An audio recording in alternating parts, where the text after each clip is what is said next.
സ്വാഗതം. മൂന്നാം മോഡി സർക്കാരിൻ്റെ രണ്ടാം ബഡ്ജറ്റ് അവതരിപ്പിച്ച് കേന്ദ്ര ധനകാര്യ വകുപ്പ് മന്ത്രി. ആദായ നികുതിയിൽ വമ്പൻ ഇളവ് നൽകിയ ധനവകുപ്പ് മന്ത്രിയുടെ 8ാമത്തെ ബഡ്ജറ്റ് മധ്യവർഗത്തിൻ്റെ നികുതി ഭാരം കുറച്ചിട്ടുണ്ട്. ബഡ്ജറ്റ് അവതരണം ആരംഭിക്കുമ്പോൾ തന്നെ മധ്യവർഗത്തിൻ്റെ ശക്തി കൂട്ടുന്ന ബഡ്ജറ്റാണെന്ന് ധനമന്ത്രി സൂചിപ്പിച്ചിരുന്നു. വികസനത്തിന് മുൻതൂക്കമെന്നും ധനമന്ത്രി വ്യക്തമാക്കിയിട്ടുണ്ട്. സമ്പൂർണ്ണ ദാരിദ്ര്യ നിർമ്മാർജ്ജനവും ലക്ഷ്യമെന്നും ധനമന്ത്രി പറഞ്ഞു. ബഡ്ജറ്റ് ഒറ്റനോട്ടത്തിൽ ആദായ നികുതി പരിധി ഉയർത്തി. 12 ലക്ഷം വരെ നികുതിയില്ലെന്ന് പ്രഖ്യാപനം. വീട്ടുവാടകയിലെ നികുതി ഇളവ് പരിധി 6 ലക്ഷമാക്കി ഉയർത്തി. ആദായ നികുതി അടയ്ക്കുന്നതിലെ കാലതാമസത്തിൽ ശിക്ഷാ നടപടികൾ ഉണ്ടാകില്ലെന്ന് ബഡ്ജറ്റിൽ പ്രഖ്യാപിച്ചു. പുതിയ ബില്ല് നികുതി വ്യവസ്ഥയിലെ മാറ്റം വ്യക്തമാക്കുന്നതാണ്. നടപടികൾ ലഘൂകരിക്കുമെന്നും ബഡ്ജറ്റിൽ പ്രഖ്യാപിച്ചിട്ടുണ്ട്. നികുതിദായകരുടെ സൗകര്യം പരിഗണിക്കും. നവീകരിച്ച ഇൻകം ടാക്സ് റിട്ടേണുകൾ നൽകാനുള്ള കാലാവധി 4 വർഷമാക്കി. മുതിർന്ന പൗരന്മാരുടെ TDS പരിധി ഉയർത്തി. പരിധി 1 ലക്ഷമാക്കി. സംസ്ഥാനങ്ങൾക്ക് 50 വർഷത്തേക്ക് പലിശരഹിത വായ്പ അനുവദിക്കും. ഇതിനായി 1.5 ലക്ഷം കോടി വകയിരുത്തും. വനിതാ സംരംഭകർക്ക് 2 കോടി വരെ വായ്പ. പ്രഖ്യാപനം. 5 ലക്ഷം സ്ത്രീകൾക്ക് ഇത് പ്രയോജനപ്പെടുന്നതാണ്. AI പഠനത്തിന് സെൻറ്റർ ഓഫ് എക്സലൻസ് സ്ഥാപിക്കുന്നതിനായി 500 കോടി വകയിരുത്തുന്നതാണ്. മൊബൈൽ ഫോൺ ബാറ്ററികളുടെ വില കുറയും. ലിഥിയം ബാറ്ററികളുടെ കസ്റ്റംസ് ഡ്യൂട്ടി ഒഴിവാക്കിയെന്ന് ധനമന്ത്രി അറിയിച്ചു. ഇതോടെ ലിഥിയം അയൺ ബാറ്ററികളുടെ വില കുറയുന്നതാണ്. 36 ജീവൻ രക്ഷാ മരുന്നുകളെ കസ്റ്റംസ് ഡ്യൂട്ടിയിൽ നിന്ന് ഒഴിവാക്കിയെന്ന് ധനമന്ത്രി.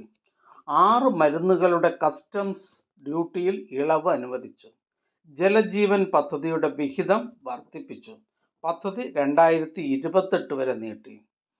സ്വയം സഹായ സംഘങ്ങൾക്ക് ഗ്രാമീൺ ക്രെഡിറ്റ് കാർഡ്. ചെറുകിട വ്യാപാരികൾക്ക് 5 ലക്ഷം രൂപയുടെ ക്രെഡിറ്റ് കാർഡ് നൽകും. PM സ്വനിധി വഴി വഴിയോര കച്ചവടക്കാർക്ക് വായ്പാ സഹായം നൽകും. മെഡിക്കൽ കോളേജുകളിൽ 10,000 സീറ്റുകൾ കൂട്ടിയിട്ടുണ്ട്. ബീഹാറിൽ ഗ്രീൻഫീൽഡ് വിമാനത്താവളങ്ങൾ കൊണ്ടുവരും. ബീഹാറിനെ ഫുഡ് ഹബ്ബാക്കുമെന്നാണ് പ്രഖ്യാപിച്ചിട്ടുള്ളത്. ബീഹാറിൽ national institute of food technology, entrepreneurship and management സ്ഥാപിക്കുന്നതാണ്. ബീഹാറിന് മഖാന ബോർഡ് പ്രഖ്യാപിച്ച് ധനമന്ത്രി. ഉത്പാദനം, മാർക്കറ്റിംഗ് നടപടികളെ ഇത് ത്വരിതപ്പെടുത്തും. മഖാന കർഷകരെ ശാക്തീകരിക്കുന്നതാണ് പ്രഖ്യാപനം. സസ്യാഹാരികളുടെ പ്രോട്ടീൻ സംഭരണ കേന്ദ്രം എന്നറിയപ്പെടുന്നതാണ് മഖാന എന്ന ബീഹാറിലെ പ്രത്യേകതരം താമര വിത്ത്. ഇൻഷുറൻസ് മേഖലയിലെ വിദേശ നിക്ഷേപം 74% നിന്ന് 100%. AI വിദ്യാഭ്യാസത്തിന് പുതിയ കേന്ദ്രം സ്ഥാപിക്കും. ഇതിനായി 500 കോടി രൂപ ബഡ്ജറ്റിൽ വകയിരുത്തിയിട്ടുണ്ട്. കിസാൻ പദ്ധതികളിൽ വായ്പാ പരിധി ഉയർത്തുമെന്ന് പ്രഖ്യാപിച്ചിട്ടുണ്ട്. കിസാൻ ക്രെഡിറ്റ് കാർഡിൻ്റെ പരിധി 3 ലക്ഷത്തിൽ നിന്ന് 5 ലക്ഷമാക്കിയിട്ടുണ്ട്. ചെറുകിട ഇടത്തരം മേഖലകൾക്ക് കൂടുതൽ പ്രോത്സാഹനം നൽകുമെന്നും ധനവകുപ്പ് മന്ത്രി പ്രഖ്യാപിച്ചിട്ടുണ്ട്. 5.7 കോടി രൂപ നീക്കിവെക്കുന്നതാണ്. കളിപ്പാട്ടങ്ങളുടെ ഗ്ലോബൽ ഹബ്ബായി ഇന്ത്യയെ മാറ്റുമെന്ന് ധനമന്ത്രി. തദ്ദേശീയ കളിപ്പാട്ട നിർമ്മാണ മേഖലയെ പ്രോത്സാഹിപ്പിക്കുമെന്നും ബഡ്ജറ്റിൽ പ്രഖ്യാപിച്ചിട്ടുണ്ട്. മെയ്ഡ് ഇൻ ഇന്ത്യ ടാഗിന് പ്രചാരണം നൽകുന്നതാണ്. കേന്ദ്ര ബഡ്ജറ്റിൽ അംഗൻവാടികൾക്കായി പ്രത്യേക പദ്ധതി. അമ്മമാർക്കും കുഞ്ഞുങ്ങൾക്കുമാണ് പോഷകാഹാര പദ്ധതി. AIT പട്ന വികസിപ്പിക്കുമെന്ന് പ്രഖ്യാപിച്ചിട്ടുണ്ട്. ടൂറിസം മേഖലയിൽ കൂടുതൽ തൊഴിലവസരം ഒരുക്കുന്നതാണ്. ഹോം സ്റ്റേക്കായി മുദ്രാ ലോണുകൾ നൽകും.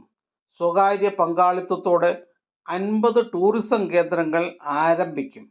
നിലവിലെ കേന്ദ്രങ്ങളിലെ സൗകര്യങ്ങളും ഉയർത്തുന്നതാണ്.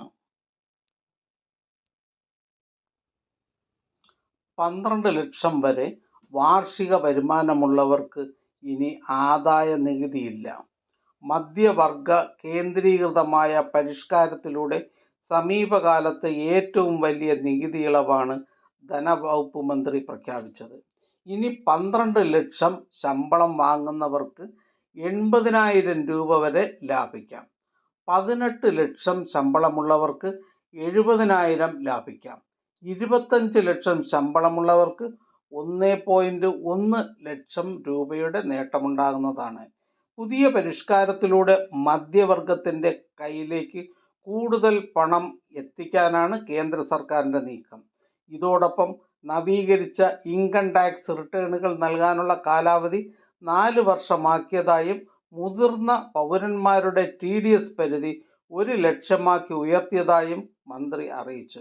ആദായ നികുതി അടയ്ക്കുന്നതിലെ കാലതാമസത്തിൽ ശിക്ഷാ നടപടികൾ ഉണ്ടാകില്ലെന്നും ധനമന്ത്രി പാർലമെന്റിൽ അറിയിച്ചു. വീട്ടുവാടകയിലെ നികുതി ഇളവ് 6 ലക്ഷമാക്കിയിട്ടുണ്ട്. കേന്ദ്ര ബഡ്ജറ്റിൻ്റെ അടിസ്ഥാനത്തിൽ വില കുറയുന്നവ: മൊബൈൽ ഫോൺ, ക്യാൻസർ, അപൂർവ രോഗങ്ങൾക്കുള്ള 36 മരുന്നുകൾ, ഇലക്ട്രിക് വാഹന ബാറ്ററികൾ, കാരിയർ ഗ്രേഡ് ഈഥർനെറ്റ് സ്വിച്ചുകൾ, അടിസ്ഥാന കസ്റ്റംസ് ഡ്യൂട്ടിയിൽ നിന്ന് കൊബാൾട്ട് ഉൽപ്പന്നം, LED, LCD, zinc, lithium ion battery scrap, 12 critical minerals എന്നിവയും പൂർണ്ണമായും ഒഴിവാക്കി. മെഡിക്കൽ ഉപകരണങ്ങൾ, കപ്പലുകൾ നിർമ്മിക്കുന്നതിനുള്ള അസംസ്കൃത വസ്തുക്കളുടെ അടിസ്ഥാന കസ്റ്റംസ് ഡ്യൂട്ടി 10 വർഷത്തേക്ക് കൂടി ഒഴിവാക്കി. സമുദ്ര ഉൽപ്പന്നങ്ങൾ, കരകൗശല ഉൽപ്പന്നങ്ങൾ, വൈറ്റ് ബ്ലൂ ലെതറിനെ അടിസ്ഥാന കസ്റ്റംസ് ഡ്യൂട്ടിയിൽ നിന്ന് പൂർണ്ണമായും ഒഴിവാക്കി. ഇനി വില കൂടുന്നവ: ഇൻട്രാക്റ്റീവ് ഫ്ലാറ്റ് പാനൽ ഡിസ്പ്ലേയുടെ അടിസ്ഥാന കസ്റ്റംസ് തീരുവ 10% നിന്ന് 20% ഉയർത്തിയിട്ടുണ്ട്.